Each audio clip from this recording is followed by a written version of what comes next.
আল্লাহ ডাক দেয়া বলেন, ও আমার বান্দারা শোনো, কালেমাবিহীন ঈমানবিহীন যদি তুমি কবরে আসো, আবাদুন আবাদা আবাদুন আবাদা খালিদিনা ফিহা, তুমি সেই চিরদিন চিরস্থায়ী জাহান্নামের মধ্যে তোমাকে কাটাইতে হবে।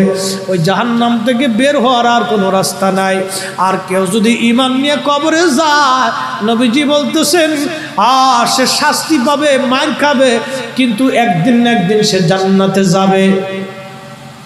আল্লাহ কিয়ামতের ময়দানে ডাক দিবে, আমার বান্দারা সরিষা পরিমাণ ঈমান যার কলবের মধ্যে আছে, তোমরা তাকেও জাহান্নাম থেকে বের করে নিয়ে আসো। একবার জোরে বলা যাবে সুবহানাল্লাহ। নবীজি কাঁদবে, আল্লাহ সেজদায় পড়ে কাঁদবে, আল্লাহ ইয়া রব হাবলি উম্মতি, আল্লাহ আমি একটা উম্মত ছাড়াও জান্নাতে থাকবো না, আল্লাহ আমি একটা উম্মত ছাড়াও জান্নাতে থাকবো না। আল্লাহর নবীকে আল্লাহ জান্নাত দিবে, হুজুর যে জান্নাত মনসে আপনি সেটা নেন। নবীজি জান্নাত থেকে বের হয়ে আবার আসবে, আল্লাহ আমার একটা উম্মত জাহান্নামে থাকা অবস্থা আমি জান্নাতে থাকবো না, আমার উম্মত সব আমার দিয়ে দাও, আমি উম্মত নিয়ে জান্নাতে চলে যাব। একবার জোরে বলা যাবে আল্লাহু আকবার।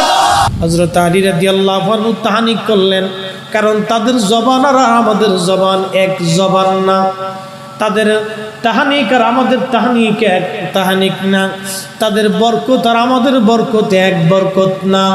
হযরত আলী থুতু মেরে দিয়ে বললেন, যাও তোমার ছেলে জমানার সবচেয়ে বড় আলেম হবে। পৃথিবীর মধ্যে সবচেয়ে বড় আলেমদের মধ্যে একজন আলেম হাসান বসরি। কিতাবের মধ্যে এমন কোনো কিতাব নাই যে কিতাবে হাসান বসরির নাম না লেখা আছে। একবার জোরে বলা যাবে কে মারহাবা। একদিন কুফার এক বসরার এক মহিলা এসে হাসান বসরির কাছে বলতেছে, হুজুর আমার মেয়েটা সকালবেলা মারা গেছে, আমি এখন দুপুর বেলা আপনার কাছে আসছি, জোহরের পরে দাফন কাফন করে আমি আসছি। আমার মেয়েটা বড় আদরের মেয়ে ছিল, ও আল্লাহর ওলি, আপনি দয়া করে বলে দেন আমার মেয়েটা জান্নাতি না জাহান্নামী, আমি কি করে বুঝবো?